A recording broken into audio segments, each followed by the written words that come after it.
Hey guys, this is Bailey with Kannapolis Arts. I've been working on the little library. As you can see, I've got quite a bit of the painting done already. I do still have some more work to do, but I've got a lot done. I wanted to do a little video to show you guys some of the issues that I'm having with the library and that I think will be something we should work on fixing in the future. And most of that is going to have to do primarily with the construction of the library itself. The first major problem that we have is that the door does not sit flush to the library. You see there's a big gap. This is with it, well, that's all the way closed. I can get it pretty tight on this side, but then when I do that, over here where the hinges are, there's pretty big space.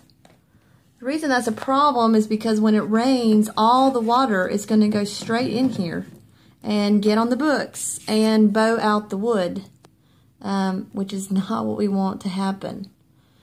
Additionally, on this side where the door is, there's just a little tiny overhang, about a thumb width. And it doesn't even come out far enough to cover the door. So all the water is going to automatically try to go in all of these cracks. That could be remedied because, as you can also see on the back side, there's a very large overhang, almost the whole length of my thumb. If that were on the front, it would cover that and propel the water further away.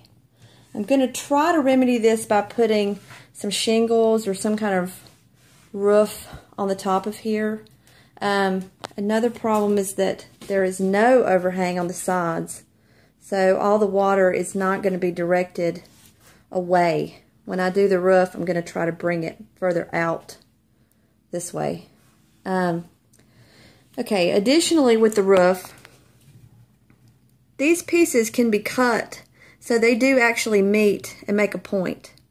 Because we didn't do that, and this is filled with plumber's caulk, which is okay, but plumber's caulk, if you have noticed in your bathroom maybe, does eventually crack, especially with changing temperatures. It gets brittle, it cracks, and it will peel off. And when that happens, all the rain and the elements are going to go straight into the little library. So, like I said, I am going to do a roof. I'm going to put some sort of flashing here to cover this and put a roof. But that is going to cost us some more money and time. And in the future, we can prevent that by constructing the roof a little bit differently. Other things we might want to consider in the future is that we use just flat boards here that are screwed together, which is okay. But since they are not tongue and groove boards and they're just flat boards, water is still going to seep through here. The only way to seal that off is to put some heavy caulk on the inside. So I'm going to have to go through and caulk all of these seams all up through, which takes more time. So I'm trying to stay on the deadline here, but I've got a lot of extra work that I didn't anticipate, and I'm also going to have to go on the top and all across the center and the middle where there is some you can see, but there's going to have to be more. And in here, a lot more.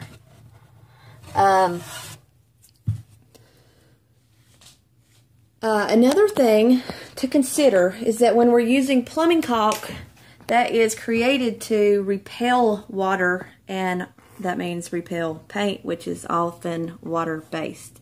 You can see here there's a lot of spots that are not painted.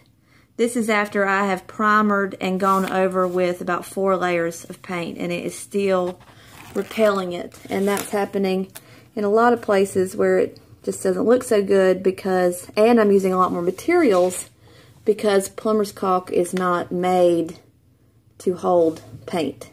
So we can use putty over this in the future, and that will help tremendously.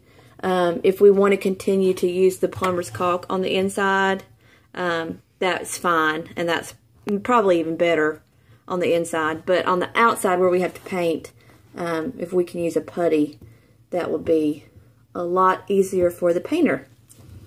So my intention now, I'm not exactly sure what else I can do to fix the door unless we want to try to rebuild the door or rehinge the door. But I am going to try to put some sort of roof over the top with an overhang. I'm going to do about 2 more inches that are going to come off the sides and about 1 inch or 2 inches over the front, and then some sort of bracing to go across here to cover this. I still have to put more sealant on, but I have a lot done, and I think it's going to be super cute when we get it finished. But like I say, there's really no sense in not getting it sealed correctly, because it's going to result in a lot of ruined books and a ruined library that has taken me a long time to paint, and I'm sure it took someone quite a while to build. So I'll have it to you ASAP, but I just wanted to give you a few ideas of what we could do down the road that would make this better in the long run. Okay, thanks. Bye.